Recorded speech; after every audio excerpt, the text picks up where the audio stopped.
do sistema. Parece uma coisa meio... uma entidade meio... sistema. O que é o sistema? O que é o sistema? O sistema é a engrenagem de como as coisas funcionam. O sistema educacional padronizado pelo MEC é muito ruim, é muito fraco, é muito defasado, então ele não tem condição de dar garantias para as pessoas. Então eu, com 13 anos de idade, fui fazer um concurso público e eu era um dos melhores alunos da turma. Me dei conta que eu era um dos piores daquele concurso, então eu me senti enganado. Para aquela fila e falei, eu nunca na minha vida vou estar naquela fila. Nunca eu vou entrar nessa fila. E aquilo ali é o quê? É a fila do último estágio da vida de quem está dentro do sistema. O que é o FGTS? Nada mais é do que o dinheiro do próprio funcionário, que é confiscado pelo Estado e que é obrigado a ficar numa conta a qual ele não tem acesso, e que esse dinheiro fica aplicado e não corrige sequer a inflação. Eu penso que abrir os olhos é a primeira coisa. Entender que aquilo que se traveste de amigo, na verdade, é inimigo, é a primeira coisa.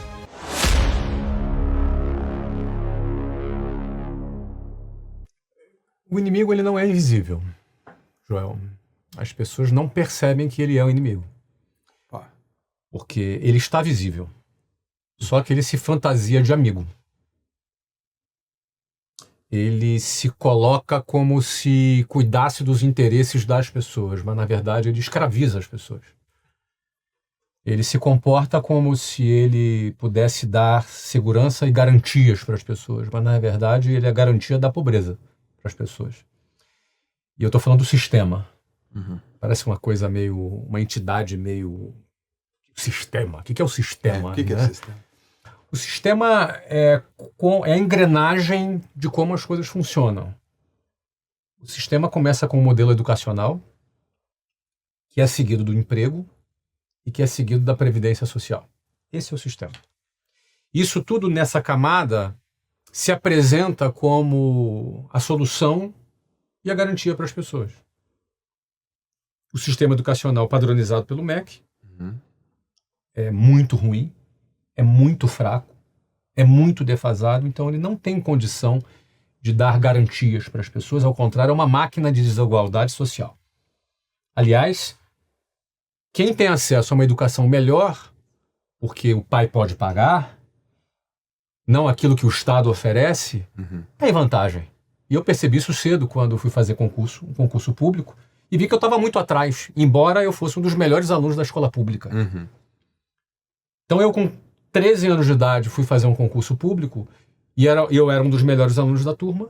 Me dei conta que eu era um dos piores daquele concurso. Então eu me senti enganado.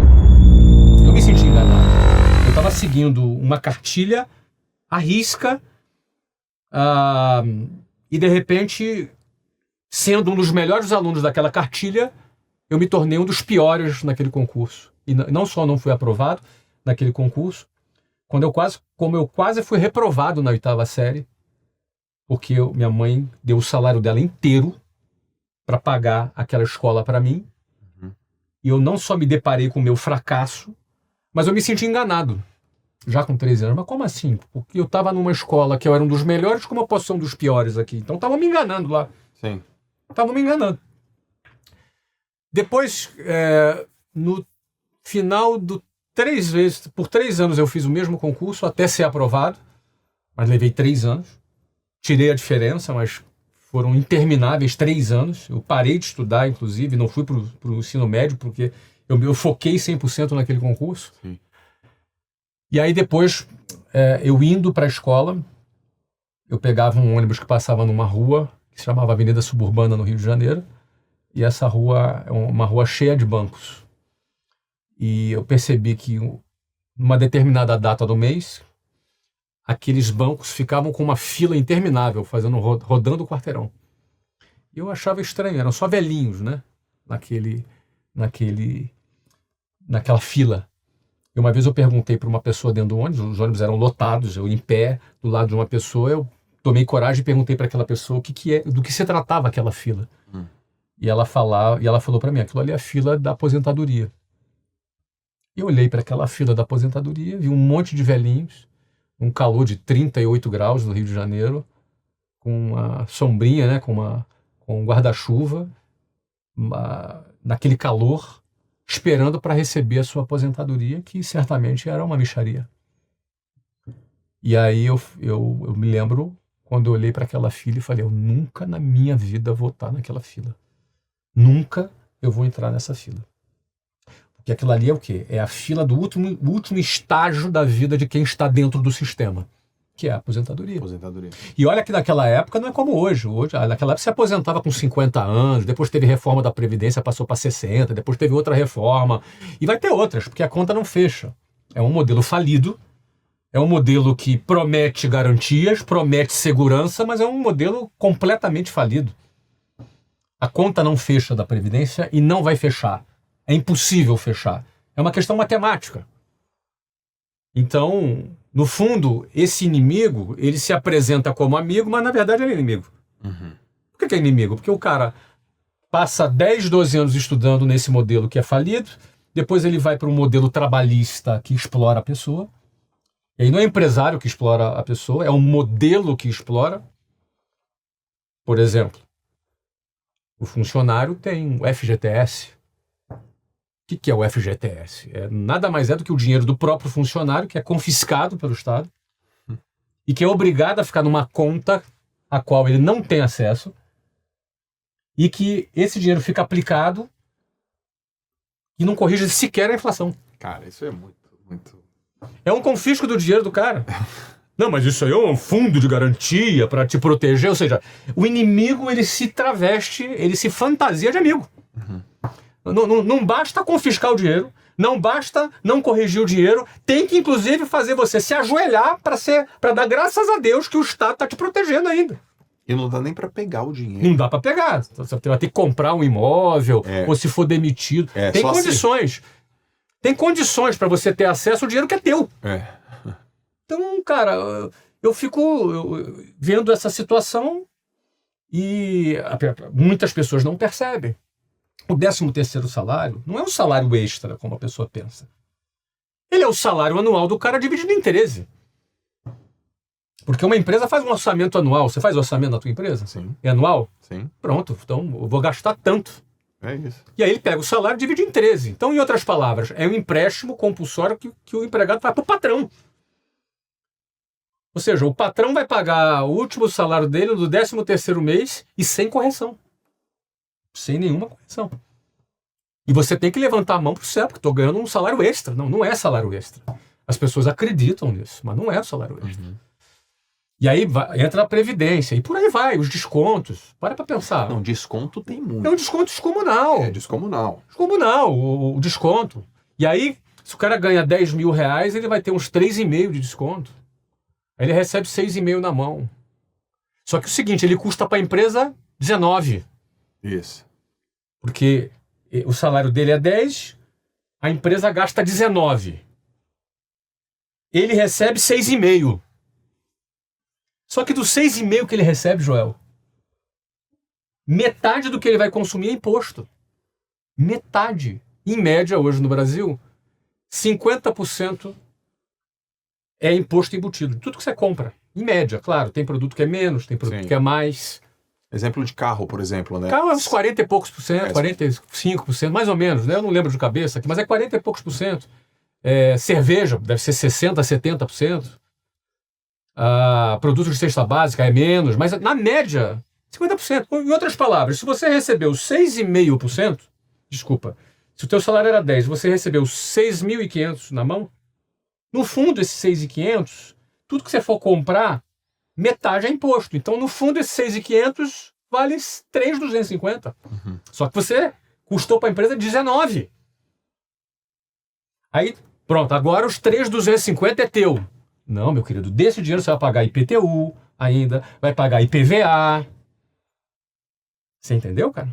Você vai ter que pagar a escola particular para o seu filho, porque você teve o teu salário descontado ali para pagar os impostos, só que a escola que o Estado entrega é uma porcaria. Aí você vai ter que pagar. A primeira coisa que uma pessoa, quando melhora de vida, Joel, é tirar o filho da escola pública e botar na escola particular. Porque ele quer o melhor pro futuro do filho. Então você paga 2 vezes. Aí você já pagou por segurança pública, mas o Estado sequer tem controle do território, porque tem bandidagem, tem PCC, tem Comando Vermelho, você tem um monte de facção que domina, porque o Estado não tem controle sequer do território, de muitos lugares. E aí você tem que pagar segurança. Aí você vai morar num condomínio fechado, vai pagar um carro blindado, você vai pagar seguro. Mas aí é o seguinte, você pagou pelo SUS. Você pagou pela educação, você pagou pela saúde pública. Mas agora com aquele 3.200 de um salário que era 10, que você custa 19, você vai ter que pagar agora plano de saúde. Então, esse sistema escraviza as pessoas. Não é o empresário que escraviza a pessoa, é o sistema esse sistema que escraviza. E ele se traveste de amigo, cara. Não é amigo, é inimigo. Quando as pessoas entendem que é inimigo, aí o jogo muda. Aí ela vai ter uma outra postura. Entendeu? Well, tem uma... Se não me engano, é Harriet Tubman, se não me engano. Uma abolicionista negra americana que trabalhou libertando escravos nos Estados Unidos. Ela tem uma frase que é assim, ó: libertei 1.000 escravos.